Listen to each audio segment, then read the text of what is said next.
We will cook adobo first. We will fry this potato.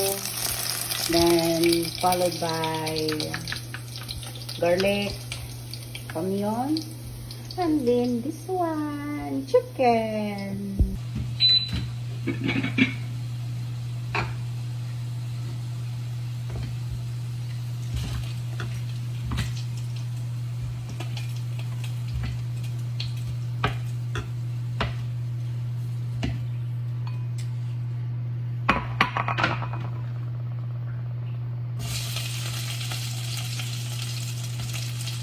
That's the garlic. So, make it golden brown. Onion. Simplihan natin ang luto ng adobo.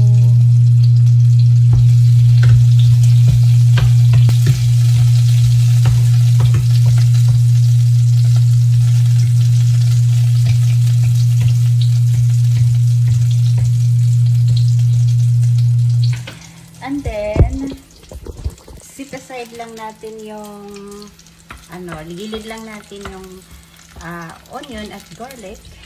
At saka, lagay natin yung chicken brown. Gagawin natin golden brown ang chicken.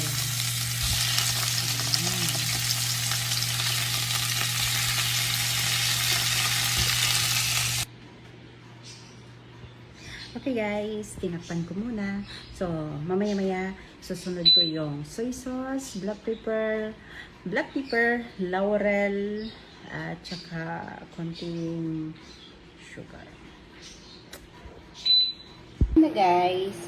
Ayan na guys, nilagyan ko na ng laurel at saka paminta. So, wait until maluto sila kasi hindi pa siya luto.